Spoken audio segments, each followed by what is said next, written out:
Hello বন্ধুরা, তোমরা কেমন আছো? আশা করি ভালো আছো।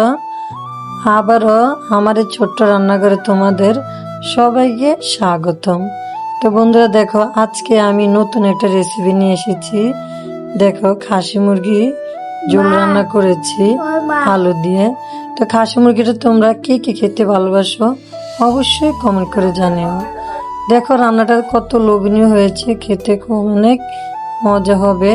তো এইভাবে যদি তোমরা রান্না করো খাসি মুরগি, তাহলে অনেক মজা লাগবে। তো খাসি মুরগিটা আজকে কিভাবে রান্না করেছি চলো বন্ধুরা আমরা দেখতে চলে যাই। দেখো বন্ধুরা, প্রথমে চুলা একটা হাঁড়ি বসিয়ে দিয়েছি। তারপর দেখো আমি তেল দিয়ে দিলাম। তারপর দেখো এখানে আমার পেঁয়াজ বাটা, বাদাম বাটা সব একসাথে আছে। তো আমি সব একসাথে করে নিয়েছি। আমি আলাদাভাবে কোনো কিছু কাটি নেই, তো একসাথে আমি ব্লেন্ডার করে রেখেছিলাম। তো দেখো এখন আমি সুন্দরভাবে দিয়ে দিলাম। এখন বাদাম বাটা, পেঁয়াজ বাটা এগুলো সুন্দরভাবে কষানো হয়ে গেলে, ভাজা ভাজা হয়ে গেলে আমি আদা রসুন দিয়ে দিব।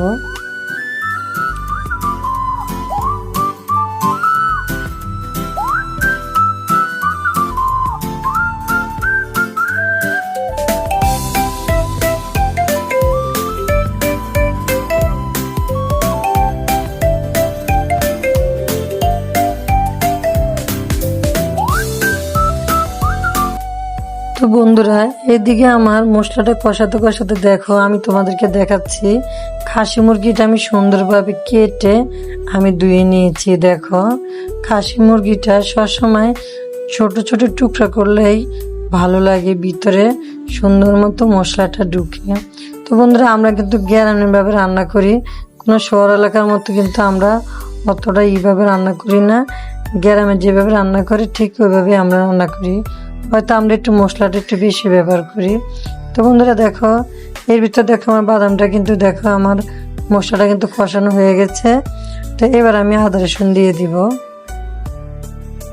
দেখো বন্ধুরা, আমি আদা রসুনের পরিমাণটা একটু বাড়িয়ে দিব, কারণ আদা রসুন খাসি মুরগির সাথে না দিলে কিন্তু মজা লাগে না। খাসি মুরগি আর গরুর মাংস একইভাবে কিন্তু রান্না করা লাগে, নাহলে কিন্তু স্বাদ লাগে না। আর বিশেষ করে বাদাম বাটাটা যদি তোমরা সবসময় এই খাসি মুরগির সাথে ব্যবহার করো অনেক মজা লাগবে। এই খাসি মুরগির সাথে বা তোমরা দেশি মুরগি রান্না করো অথবা গরুর মাংস রান্না করো, এর সাথে দিলে অনেক মজা লাগে। তো বন্ধুরা দেখো, আমি কিন্তু মরিচ বাটা ছিল, তো বাটা মরিচ দিয়ে আজকে আমি এই খাসি মুরগিটা রান্না করব। দেখো আমি কিন্তু পরিমাণ মতো বাটা মরিচ দিয়ে দিছি। এখন সুন্দরভাবে আমি বাটা মরিচটাকে এবার সুন্দরভাবে আমি কিন্তু কষিয়ে নিব। বিশেষ করে মশলাগুলোকে সবগুলা ভালো করে কষিয়ে নিব, যাতে সুন্দরভাবে একটা সেন্ট আসে, ভাজা ভাজা একটা গ্রান আসে। তো দেখো বন্ধুরা, এর ভিতরে আমি লবণ দিয়ে দিলাম। তো তোমরা স্বাদ মতো লবণ দিয়ে দিবে। তারপর দেখো স্বাদ মতো আমি পরিমাণ মতো আমি হলুদ দিয়ে দিলাম। দেখো পরিমাণ মতো হলুদ দিয়ে দিলাম, কারণ মরিচটা আগে দিয়ে দিয়েছি, মরিচ কিন্তু দিব না বন্ধুরা। তো মরিচ যদি আবার দেই কিন্তু অনেক ঝাল লাগবে। তো গুঁড়ো মরিচ দিয়ে নিয়ে আমি বাটা মরিচ দিয়ে দিছি। এবার কি করতে হবে, সুন্দর মতো কষিয়ে নিতে হবে। এর ভিতরে কিন্তু আমি কিন্তু গরম মশলা দিয়ে নেই, আমি কিন্তু দিয়ে দিব কিন্তু রাঁধুনি মুরগির মশলা দিয়ে দিব আজকে খাসি মুরগির সাথে। তো গরম মশলা আমি দিলাম না। দেখো এটা দিলে কিন্তু আর আমাদের গরম মশলাটা দিতে হয় না, কারণ এটা দিলে যথেষ্ট। তো দেখো আমি দিয়ে দিলে সুন্দর করে লেড়ে চেড়ে সুন্দরভাবে কষিয়ে নিতে হবে। দেখো বন্ধুরা, কষানো হয়ে গেছে। এবার আমি সুন্দরভাবে মুরগিগুলো দিয়ে দিব।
বন্ধুরা দেখো আমার কিন্তু রান্নাবান্না শেষ হয়ে গেছে।